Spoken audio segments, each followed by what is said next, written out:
Assalamualaikum anak-anak Umi. Good morning. How are you today? Apa kabarnya hari ini, Nak? Semoga kita dalam keadaan sehat selalu. Amin amin ya rabbal alamin. I'm here as your teacher, Umi Mira, yang akan membantu anak-anak Umi dalam belajar. Hari ini kita mau belajar PPKN tentang keberagaman Indonesia.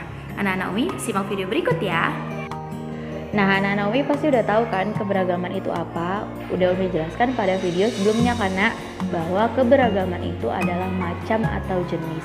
Jadi di Indonesia sendiri itu punya keberagaman atau macam-macam jenis budaya, kebiasaan, adat, suku, dan sebagainya. Seperti itu. Nah, kalau anak-anak Umi tahu bahwa Indonesia itu dari Sabang sampai Merauke, yaitu di mana Sabang di Aceh, kemudian Merauke itu di Papua. Anak-anak Umi bisa lihat di maps-nya atau petanya bahwa Indonesia cukup besar ya, Nak. Bisa dilihat ada Sumatera, ada Jawa, ada Pulau Papua, Sulawesi, Kalimantan, dan sebagainya. Bisa dilihat bahwa Indonesia itu sangat luas dan memiliki keberagaman tempat, budaya, dan semacamnya. Seperti itu. Nah, selain itu, Indonesia juga punya semboyan anak Umi, yaitu Bhinneka Tunggal Ika, di mana berbeda-beda tetapi tetap satu jua. Jadi walaupun kita berbeda suku, budaya, kebiasaan, bahasa, tetapi kita tetap satu, yaitu Indonesia. Betul. Anak-anak Umi Indonesia kan?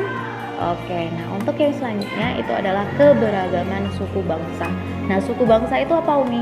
Adalah kesatuan masyarakat atas dasar kesamaan ciri fisik, bahasa, budaya, dan tempat tinggal. Nah, seperti contohnya ini adalah suku Asmat. Coba anak-anak Umi lihat bahwa ini adalah suku Asmat yang tinggal di pedalaman Papua. Lihat busananya itu kan dia punya ciri-ciri yang sama kan, Nak? Nah, bahasanya juga mereka berbeda dari bahasa kita biasanya. Misalnya kita di Medan pakai bahasa Batak bisa, Melayu bisa. Nah, kalau di sana ada bahasa Asmat sendiri.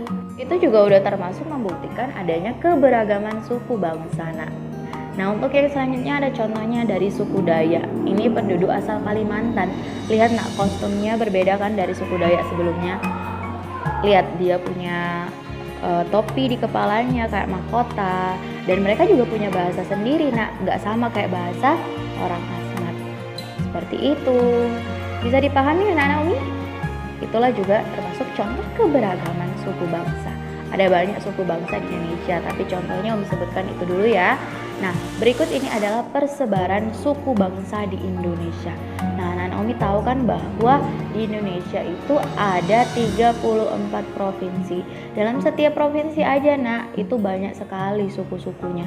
Seperti misalnya di Bali ada Bali, orang Bali, ada Jawa, Madura, kemudian di NTB atau Nusa Tenggara Barat itu ada Sasak, Bima, Sumbawa, dan segala macam. Dilihat, Nak, walaupun dalam satu provinsi pun suku bangsa itu tetap banyak, Nak, jenisnya. Banyak macam-macamnya tergantung dari tempatnya, dan ciri-ciri fisik mereka tuh berbeda-beda, Nak. Kayak pakaian adatnya beda, cara mereka berbicara beda, bahasanya beda, dan sebagainya. Bisa Nak Nomi paham? Oke, mungkin cukup sekian untuk hari ini ya, Nak. Semoga dapat membantu anak-anak Umi dalam belajar. Umi ucapkan thank you for your attention. Assalamualaikum warahmatullahi wabarakatuh.